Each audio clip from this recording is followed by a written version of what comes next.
Thank you very much, Fee. And thank you, those of you who are popping in the chat to say that you've got possibly more than one person in the room, which is great. And hopefully lots of you are here together, head teacher plus early years lead. Some of you may be head teacher and early years lead.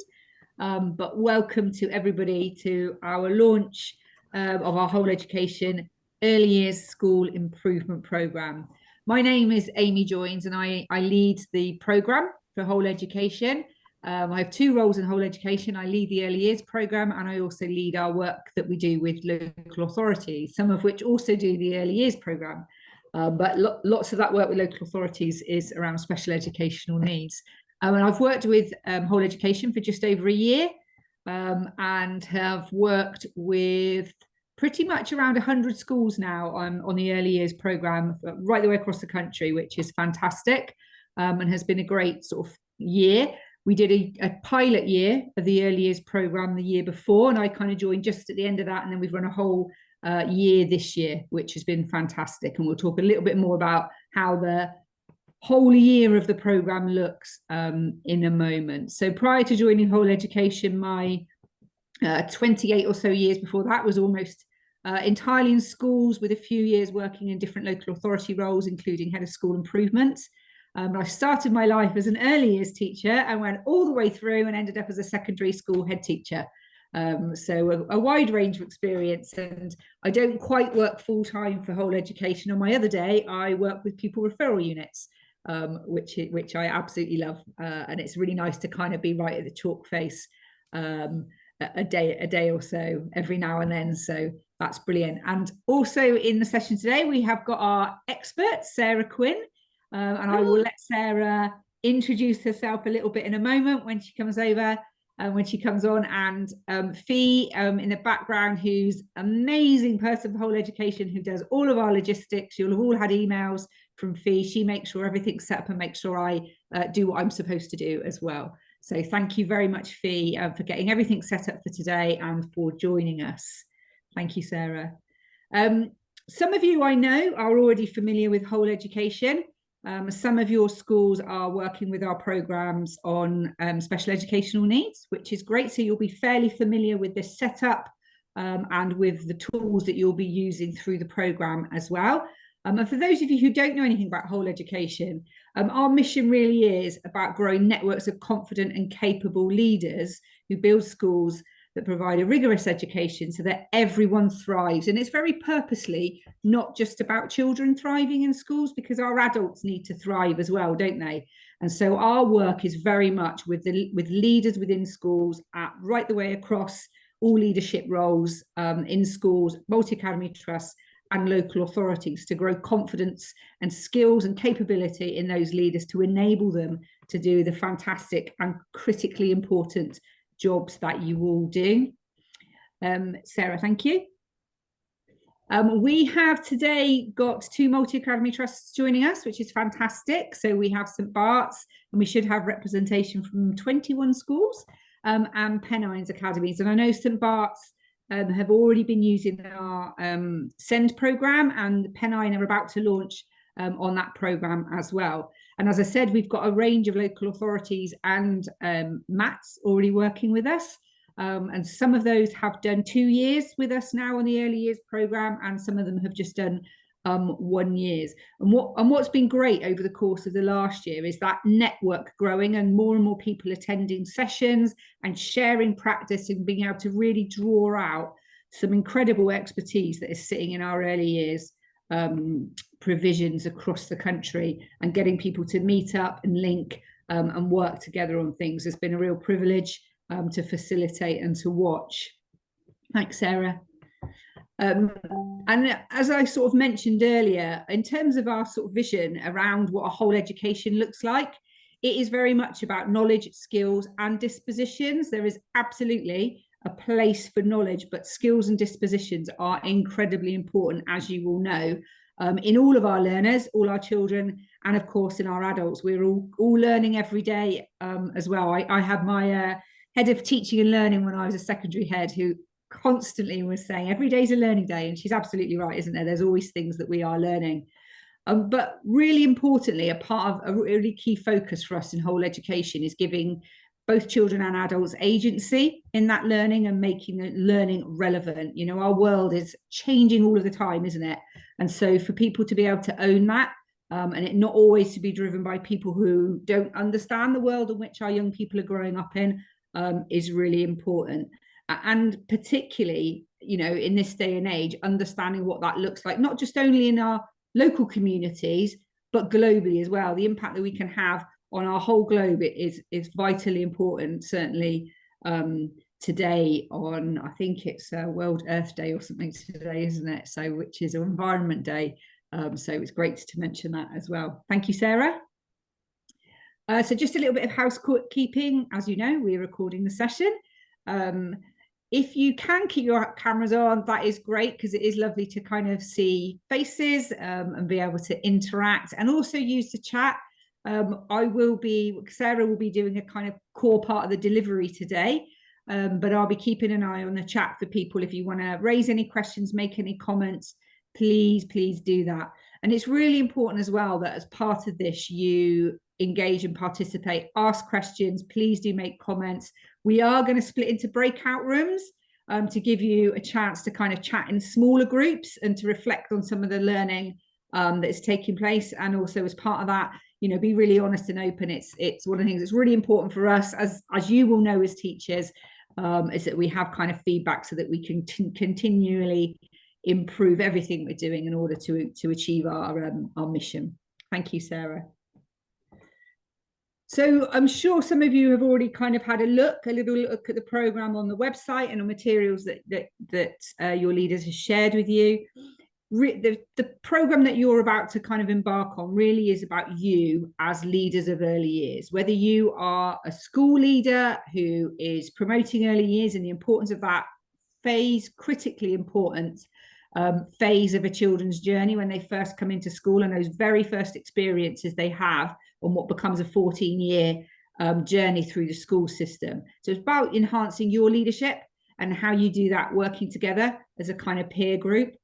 The work that we do intentionally, but not because of, it is related to Ofsted in that it should enable you to have one framework that you're able to use that will support you if Ofsted are coming to visit your school. Personally, from a head teacher's point of view, I actually, you know, when the framework that's about to end came in, was welcomed it in terms of the flexibility that it gave around being really clear about what your intent is, what you are trying to achieve. And that's important more than ever in early years, isn't it? What's the stall you are setting out to achieve on those first couple of years that children enter school? And so our framework is intentionally aligned to that. But as you work through it, it's not kind of all about achieving Ofsted. It's about your improvement journey as a setting. But that will also mean that you don't have to necessarily do lots and lots of different improvement plans when you need to kind of go through that sort of validation with Ofsted. It's very much about your professional support and about your experience, gaining confidence. And as part of this, you'll be able to network with early years leads and provisions across the country. Not only those who are sort of embarking on the programme, if you like, but when you become part of whole education through any of our work, you can access everybody else who is engaged in whole education. And that is thousands of schools across the country. So your ability to kind of learn from others and grow that confidence is quite significant. It will support head teachers in terms of thinking about that provision within early years, how that connects to your overall school improvement journey, how you can align priorities to make sure we really understand how things look and feel within the early years, and how that links to the rest of a child's journey through school and that development. And naturally, the aim of this is that it ultimately improves outcomes for learners as they progress through the school. Thank you, Sarah. So we're at the very beginning of a timeline here. And, you know, I always say that whilst the kind of the timeline of the programme kind of fits fairly neatly around about a year in school, it isn't necessarily a one-year programme. We all know, don't we, that improvement doesn't take a year. it's an ongoing journey, all the time, trying to just improve our provisions and make them the best they can be for our young people. So we're right at the beginning of the journey today. This is your launch event. We'll be talking a lot this afternoon about self-evaluation, and the first kind of piece of work you will do is be reflecting on your provisions and undertaking that process of self-evaluation through the Evaluate My School system. And one of the sort of pieces of feedback we get from schools really frequently, whether they're on the SEM programme or they're on the early years programme, is that ability to have everything, a self-evaluation, an action plan, feedback, all within one system, but also to be able to kind of download that and print that off into hard copies if you want to, but all in one place. So after this session, you should be really well equipped to go and undertake your self-evaluation, and we'll talk about timelines for that in a moment. We will be carrying out some coaching training to make sure that you are able to support across your kind of own network. And then we will go into what we call an impactful change session, which for you guys will take place early on in September. And that's when we start to look at your self-evaluations. And then you start to think about how you use that to form a really robust action plan. Once you're doing that action plan, when you do that action plan, you do it on the same system as the self-evaluation. And then I am able to see all of those and will provide feedback to every single one of you individually on that action plan on the system, but then also in kind of follow-up conversations with you online, just like this, where we talk about the actions that you've put on and whether those actions are the things that are really going to help you move your provision forward. Thanks, Sarah. Then you'll have a kind of process of meeting together. And when we do this with some cohorts, we help you establish small groups and quads to do this. But in multi-academy trusts, that tends to be led by your early years leads within your trusts. And you will come together then and work together on how you move those actions forward. We suggest doing that at least kind of 3 times, but you might already have your network sessions set up where you regularly meet and you're able to go back, look at your action plans and work together to support one another, moving those forward. And that takes kind of the bulk of kind of end of autumn through the spring. And then we go back and look at the Evaluate My School again, sort of when we reach a year or so from now, 10 months or so from now, to think about, okay, have we moved things forward? And what quite often we find is the learning that takes place during the course of the year actually means that sometimes you come back and revisit the evaluation, and actually your scores don't necessarily go up because you've learned a little bit more. And then sometimes it makes you think, oh, actually, I could have been doing this, that, and the other. And so maybe I wasn't where I thought I was. But one of the things that's quite important is that becomes a working tool for you. And actually, you might be going back and revisiting it really frequently during the year to make sure it's always up to date. And as you reflect on your learning, which we'll talk about in a moment, you can go back and revisit the tool and kind of think about it again. So all the way through the year, really, you can see underneath there is that action planning process, going back, revisiting, looking at the action plans, seeing where you've achieved things, maybe identifying new actions and getting that feedback on it. You will also all have access, and I think Phoebe either has or will send links for this, to our digital network, where there's a whole back catalogue of every kind of training session that we've run since we started the programme. You'll also be able to access any of the training that has sat within our other pieces of work.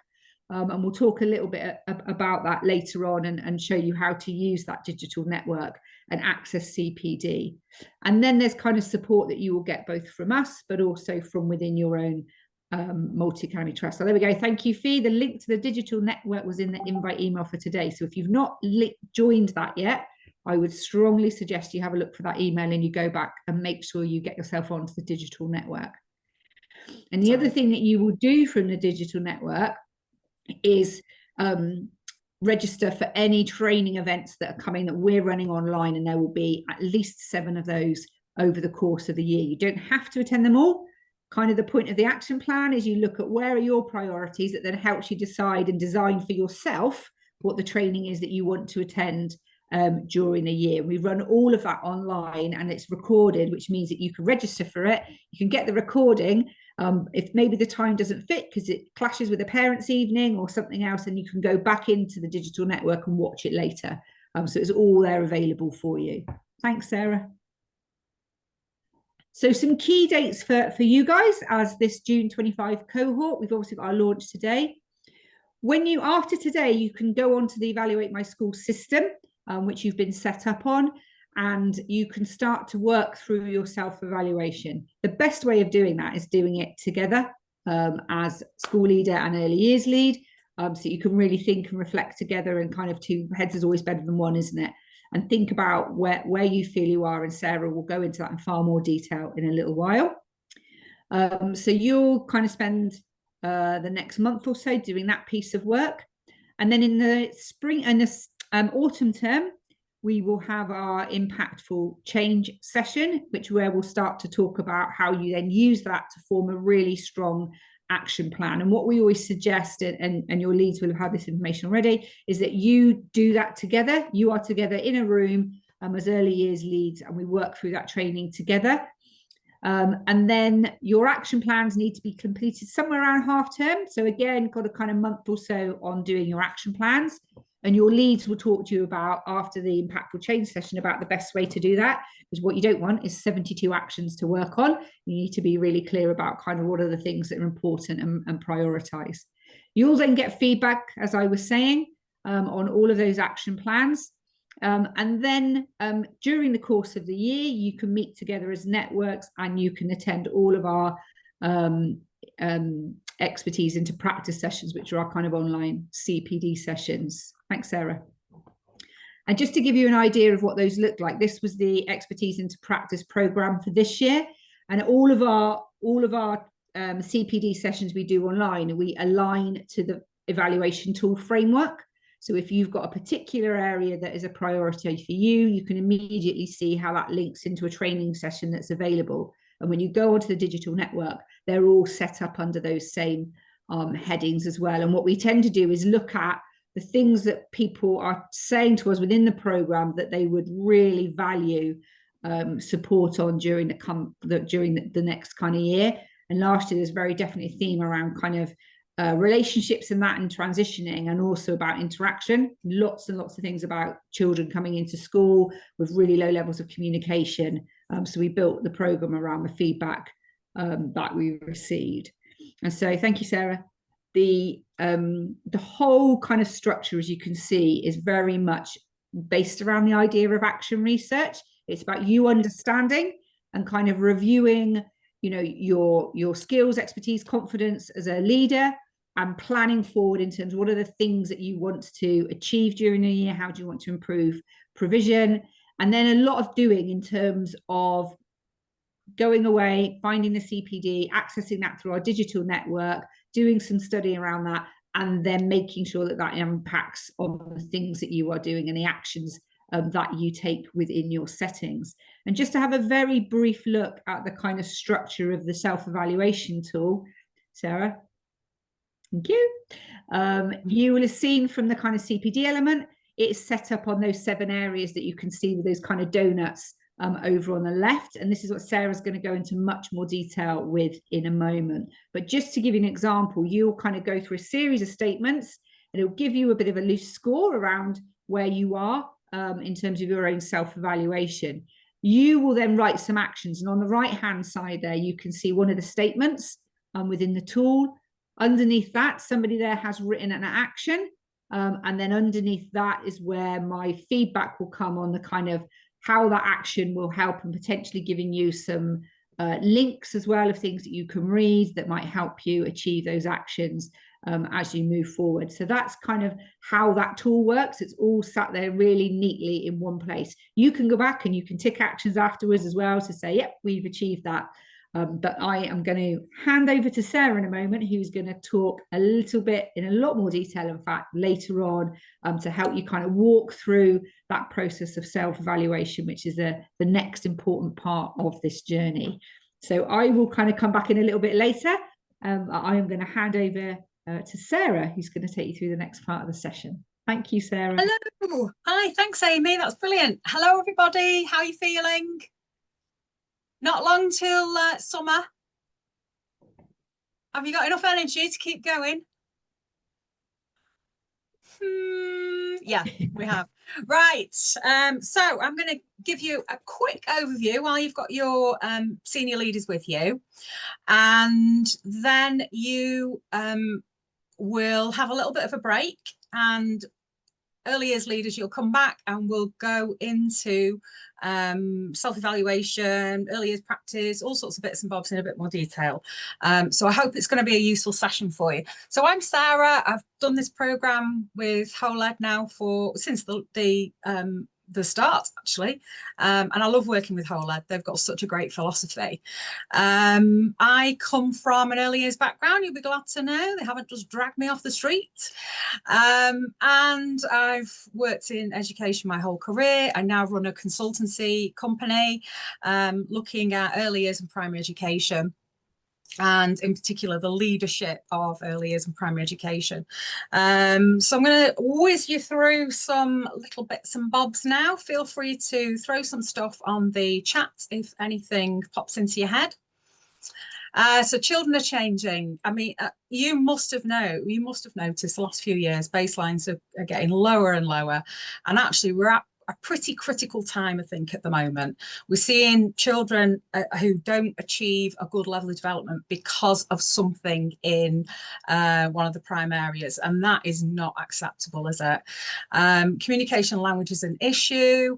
There's issues around children's well-being, which impacts on their ability to access education. If you think of Maslow's hierarchy of need, you know, children need to feel safe. They need to have all their basic physiological needs met before they can even think about learning in school. And lots of our children arrive at school with lots of stuff in their heads already, and we're trying to cram as much in as we possibly can and make sure they remember it, and it doesn't always work, does it? So we've got to really look at the way we're working with our youngest children. And I have this mantra, which is about fluff-free working.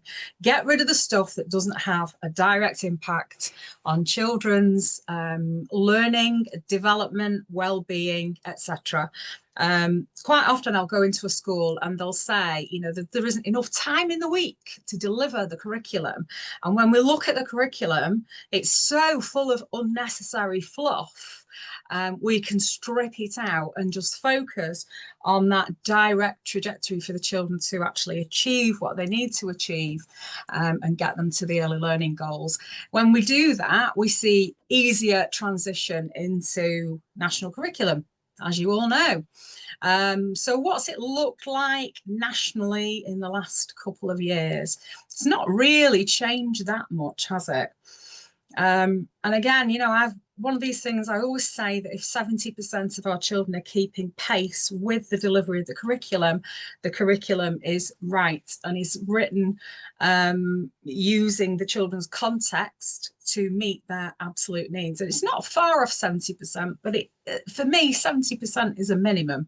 So we look at the children's context when they come into school, we identify the gaps, we identify the barriers, we identify the strengths, their interests, what engages them, what motivates them, and the curriculum provides a trajectory for those children to achieve each of the goals.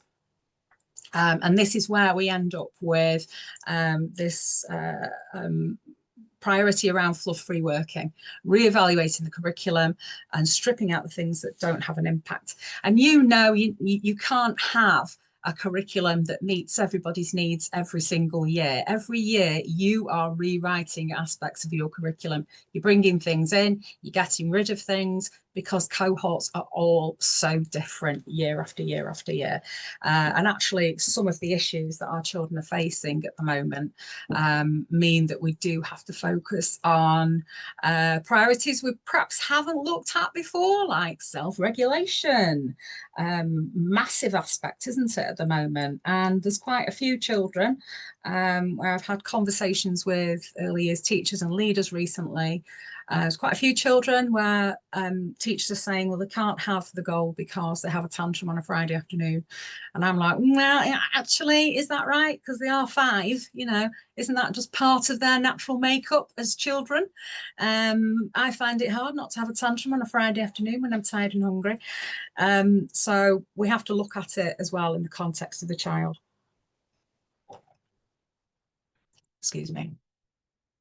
So just touching on the national data again, we've got the percentage of children at expected across all goals and those that achieved a good level of development. You can see there again, we're not seeing that general increase that we need to see, and it's probably because we've got those lower starting points, and we've also got issues around attendance, haven't we?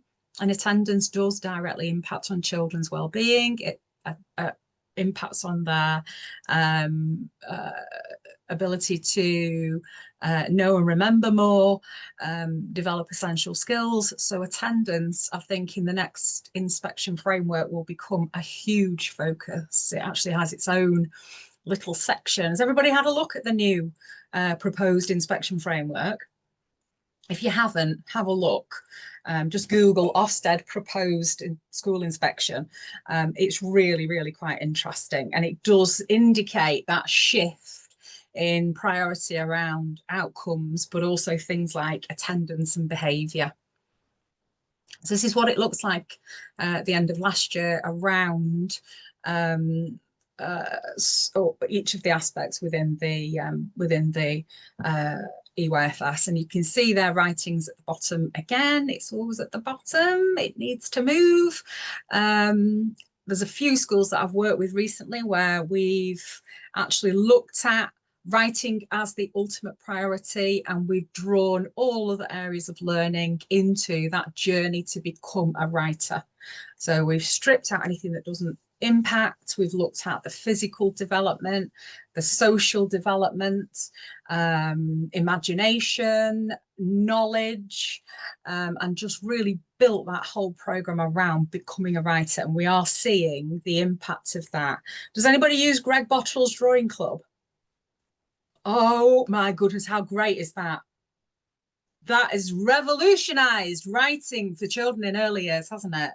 And I have to admit, when I first saw it, I thought, I can't really see what an impact that's going to have. But at this time of the year, we're seeing those reluctant writers just happily picking up the tools and just writing away. It's so good. And I always say in early years, our job is to trick children into doing what we need them to do. And things like Writing Club absolutely does that. It's so great. But we can see here some of those prime areas are actually not too bad up at the top there. So we're seeing gross motor, building relationships, etc. It's a bit upsetting that we've got fine motor a little bit further down. But the one that really, really bothers me more than anything is self-regulation here. Self-regulation should be higher than anything.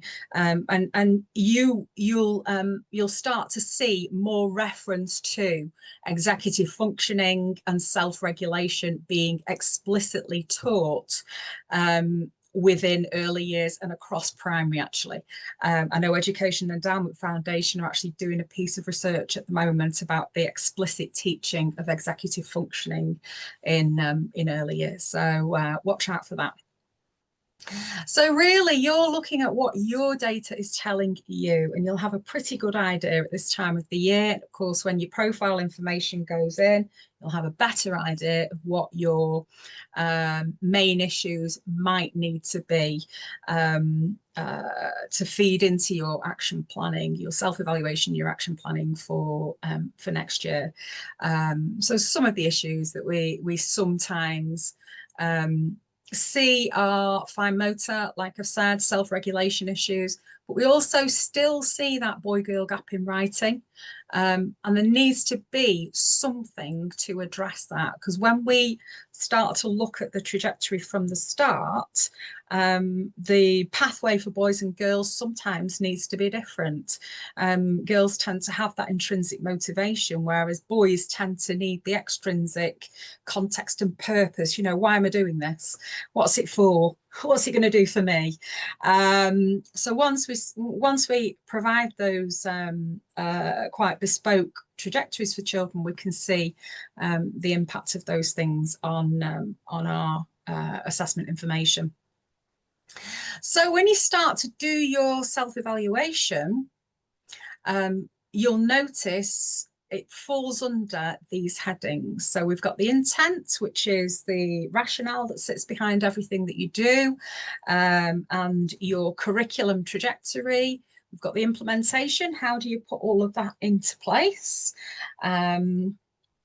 We've got the impact of that. What does it tell you? What does your assessment information tell you? How well are children actually doing?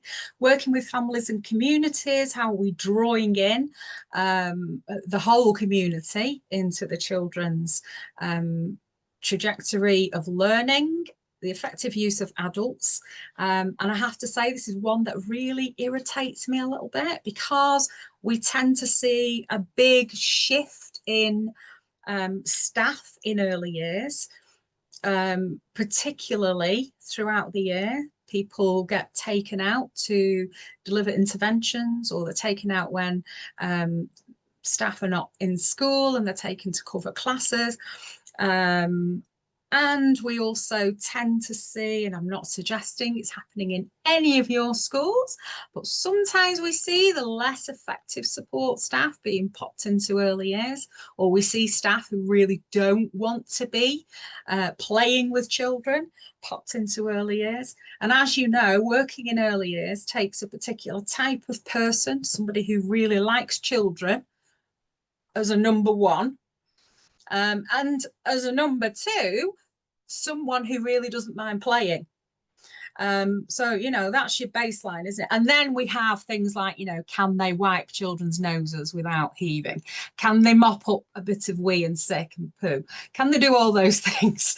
If they can, then we're on to a winner, really, with them, aren't we? But I do have an issue sometimes with the, you know, when I work in schools and I'm going in every 6 weeks, quite often I'll be seeing totally different members of staff again, because somebody's been pulled out to do something and somebody's had to go in. And there's nowhere, I think, in school that's more reliant on consistency of a staffing structure. Maybe I'm just biased because early years is my thing, but I really think we need the best members of staff in early years. Then you're looking at transition. So transition in, transition across, if you've got a nursery and a reception, and then transition out. And leadership and management. So you as leaders, what is it that you're doing to ensure that we get the ultimate impact on children's outcomes? How are we nurturing all of our staff? How are we valuing all of the staff, giving them the right CPD, giving them the right tools, the right motivation to end up, to ensure that children end up achieving what we need them to achieve. So we're really looking at that whole process of the intent of the curriculum. And ultimately, it's about your collective vision for the children. How does it align with the school's vision and values? What's the context of the children? Where are the gaps? Where are the barriers? What are the strengths? How we are providing the right education for disadvantaged children, those children with SEND? How are we using current research to ensure that we're totally up to date with what the national picture is telling us? Then we're looking at the implementation of that. Do adults have the right knowledge and understanding? And I always say they need 3 things. They need to know the child, they need to know the curriculum, and they also need to know child development. And I think the third one is sometimes missing when we look at that triad of knowledge that our adults need. And if you want to do some training around child development, the DFE do a free program online. If you just Google DFE child development training, I think there are 12 units and you get a certificate at the end of it. But it's quite useful. I know lots of schools that have used it with teaching assistants, nursery nurses, etc., just to refresh them, really. Of course, play is essential. We know play is essential for the development of children's neural pathways, for the embedding of knowledge and skills. It's where children practice and apply the learning. And so we have to have the right learning environment for that whole process to take place so that our teachers can teach and then our children can practice and apply what they actually need to embed. Effective interaction. I've got 3 things at the moment that I'm really pushing in school. Narrated learning, so that co-learning type of model. Supporting and challenging children. And that's not about asking lots of questions. It's about actually conversing with them, having the conversations. And then finally, being a child, getting into the game and modeling what good play looks like as a child. Our adults, I think, fall into that trap of just firing questions out, particularly if they're being observed. Interestingly, some schools that I work with have been on the pilots of the proposed Ofsted inspection framework and have said that inspectors have spent a lot longer in classrooms and have actually been at the front of the class as well while the adults are teaching to look at the reactions of the children. And I think they're spending longer because they're wanting to kind of blend into the background. Because I think when adults get observed, they can fire loads of questions and become very, very chatty because they feel like they really have to show that they're earning their salary. And then, of course, what adaptations are in place for children with SEND and those disadvantaged children that might need some scaffold and support, and the characteristics of effective learning. How does that drive practice from beginning to the end? And then the impact. So what's it all about? What do we get from it? How do we use assessment? What evidence do we need? And does everybody understand the concept of best fit and what that looks like? And also moderation. Are we moderating internally? Are we moderating externally to ensure that our assessments are actually accurate? So we're looking at a lot of stuff when we look at your self-evaluation, but it's worth spending time really unpicking what's happening under each of those headings, because that will lead to a really accurate action plan that's going to have a really good impact on all of those different areas. One thing I always say is it's not the People's Independent Republic of Early Years. It's not a separate area and nobody knows what happens in there, although sometimes I think that is the case. People don't want to cross the pathway. They haven't got their passport, so they don't want to go into early years just in case they get a bit mucky. What early years is actually doing is setting the foundation for the rest of a child's schooling. You are responsible for a child's perception of education going forward. So actually it needs to be a whole school approach. So I would really push for your self-evaluation to be a whole school approach. And quite often when we see issues further up the school, so if we see issues in Key Stage 1 and 2, we can track those back to early years. So really, honestly, try and get as many leaders involved in that self-evaluation process as possible. So you'll fill in your self-evaluation with relevant leaders. It's a collaborative process, must include head teacher and any other leaders that you think need to be involved, and that will lead you to the donut information. But I just thought I'd put a glazed donut up there. You know, you don't always want to see the data stuff, do you? So that will give you the information that you need.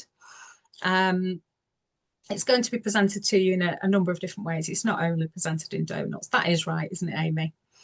So if you can't read the donuts, you get the information in different ways as well. And then you need to really think about what areas are coming out as a little bit weaker, and realistically what you can achieve. Some of the weaker areas tend to be the hardest areas to tackle. And you know, rightly or wrongly, early years leaders sometimes fall into the trap, and I would say any leader really falls into the trap of putting lots of actions in place so they feel like they're doing, and it could be that the actions are things like, you know, we'll go on training. So interaction in the earliest classrooms is a massive issue. So we'll all go on some training. So you feel like you've addressed the issue, and then we wonder at the end of the year why we're still not seeing the impact on children's outcomes.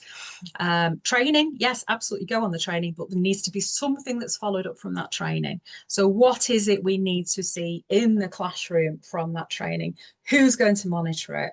What CPD is going to be in place? Is it universal CPD for all staff? Is it targeted CPD for weaker members of staff who might need more support? Are we coaching them? So what exactly will that process look like, and what's the intended outcome? So why is it that interaction isn't working, and what is the measure of success? So that whole process of self-evaluation will lead to your action plan. And you will obviously be thinking about your ultimate outcome. So what is it that we actually need to see the impact on children's outcomes? And I know on the face of it, it sounds fairly overwhelming, but you're not on your own. We've got the planning for impactful change. You've got coaching that's going to take place. You've got Amy reviewing your action plans and giving you feedback and links and access to relevant CPD. There's a whole back catalogue of CPD that you can dip into that's going to help you on this journey.